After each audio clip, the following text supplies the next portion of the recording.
What is up, everybody? This is Atticus the Death Metaler, and this video is going to be involved in a band that was pretty nostalgic to me, especially in the early 2000s growing up to listening to rock and heavy metal music. That band being Puddle of Mudd. Most notably, this video is going to be directed towards their frontman, Wes Scantlin.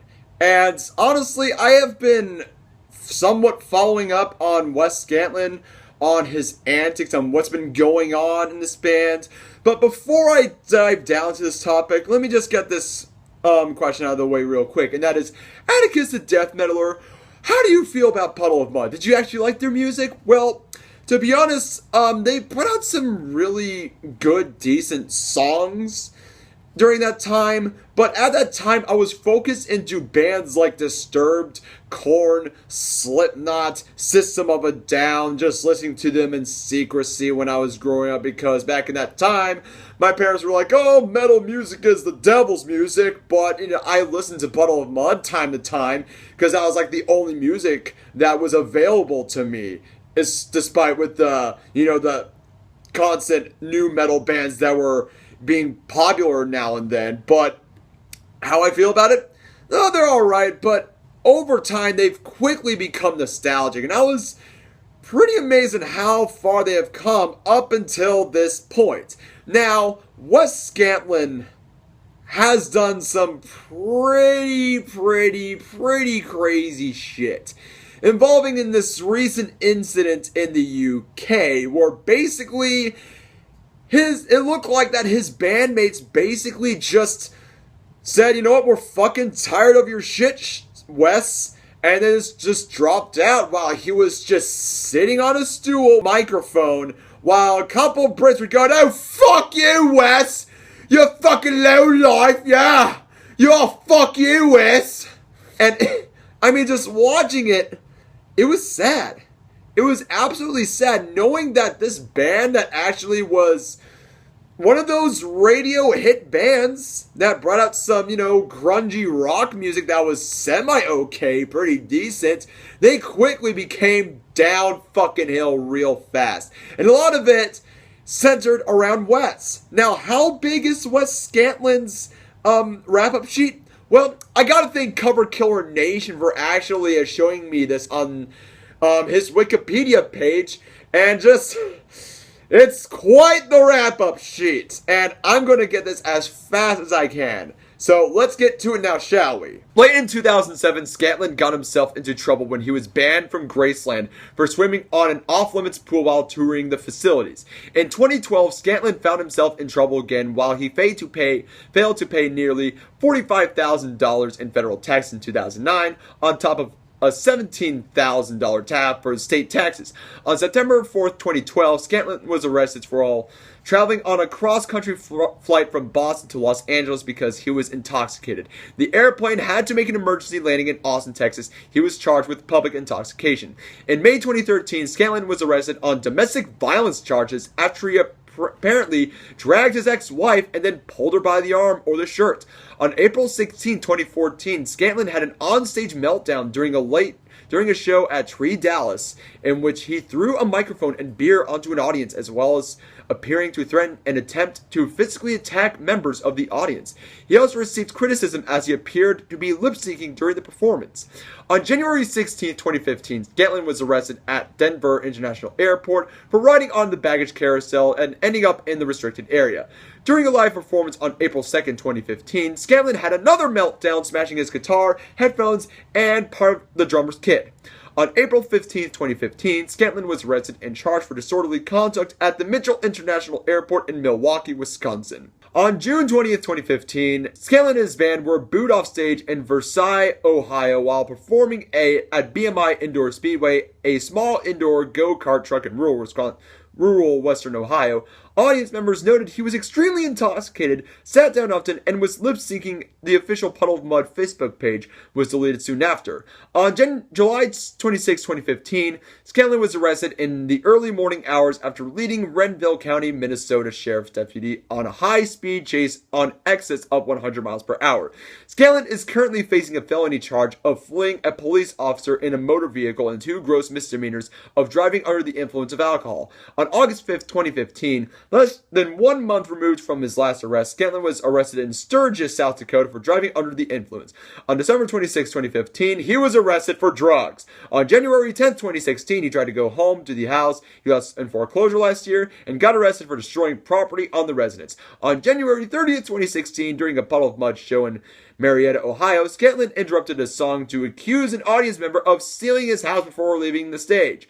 The venue subsequently apologized for the incident on Facebook and offered to issue a ticket to an upcoming show of their choice to anyone who has attended the Puddle of Mudd concert that evening. All leading up to March 22nd, 2016, Scantlin was abandoned on stage by his bandmates after another drunken rant during a concert on Doncaster, UK.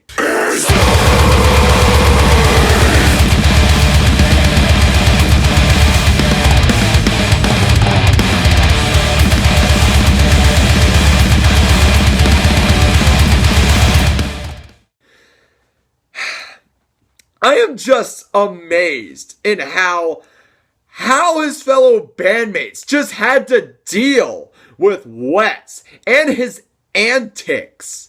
I mean, this is a huge wrap-up sheet. I'm just surprised at how how the remaining members of Puddle of Mudd had to deal with it, trying to keep the band afloat. And it's just, Cover Killer Nation said this best.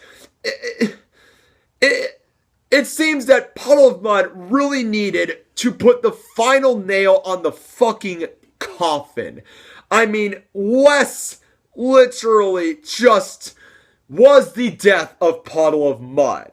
And seriously, some guy, take it from here. Dude, get your fucking life together. You're a grown-ass man. There is no reason you need to constantly be going in and out of fucking jail because you can't admit that you have a drinking problem and a fucking drug problem. I've been there myself. Hell, shitloads of people that you've toured with in your band have been there themselves. And guess what? They're not fucking resorting to going in and out of jail for going back to their foreclosed house and breaking windows like a fucking asshole. Do you really want your entire music career to just be a joke cliff note on the ass of music history? Or would you like to go down in music history for doing something a little more meaningful than having a few handfuls of hit singles and being that guy who decided to get fucking wasted at an airport one day and ride a baggage carousel around? Jesus fucking Christ, man, get it together. It's not bad for someone your age to admit they have a problem. In fact, I think a lot of people would respect that if you fucking did. Thank you a lot, SomeGuy827. Thank you a lot. And it's just one of the very sad things about bands once this happens to them. This is kind of like what happened to Scott Stapp of Creed, which was actually very fucking tragic. But you know what? Scott Stapp actually recovered. Scott Stapp is actually making changes for himself. He's actually, moved on from his fucking meltdown. And, from what I heard, he's actually doing really good. But Wes Scantlin, he fails to realize that he has problems. He has a drinking problem. He has a fucking drug problem. And he cannot change himself. It's because it's the sad thing of the nostalgia industry and what happens to bands like Puddle of Mudd. And it seems to have gone down that route. I mean, bands like Korn, Disturbed, System of a Down, Slipknot, they were those nostalgic new metal bands that somehow are still afloat. And they're still, recognized to this very day. Hell, bands like Cryptopsy, they have gone through so many fucking lineup changes, and I saw them with Cannibal Corpse and Obituary, and they did fucking phenomenal. I will say this with Obituary and Cannibal Corpse too. They've been around since the 80s, and they're still going strong to this very fucking day, because they know that they have a really good, strong audience, and they know that they have this burning passion to keep death metal alive. Though they look like I saw Alex Webster and Corpse Grinder, they look like in their midlife crisis, but they were still kicking ass on stage. And that's what I love about these guys, because, you know, they have a legion of fans they love, and they have families and all this other stuff, and they know that they will not fuck up because they love their fans. They love their families. They have great lives that they have to, you know, withhold. Wes Scantlin, on the other hand, not so much. Not so much. But, you know, I might be a little bit too hard onto Wes Scantlin over here. I mean, he is a douchebag. I will admit this. I mean, I will have to say with Cover Killer Nation as well. He desperately needs help. It's time to put Puddle of Mudd to the grave. And just focus on yourself, Wes. I mean, face it, you have a humongous wrap-up sheet. And it sucks that you're going down this route. You might not be watching this video. You might say, oh, fuck this basement-dwelling asshole, even though I live in Florida, which, you know, basements are not even heard of in Florida because it's a peninsula. But, well, yeah, Wes, you desperately need help. I'm not saying this because, you know, you need it. No, you need it. You need the help. And for that, I hope you get the help you need, man.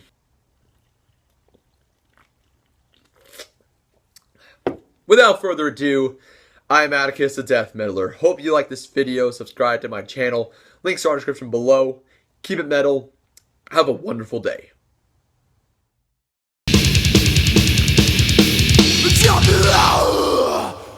Feel the blood spill from you.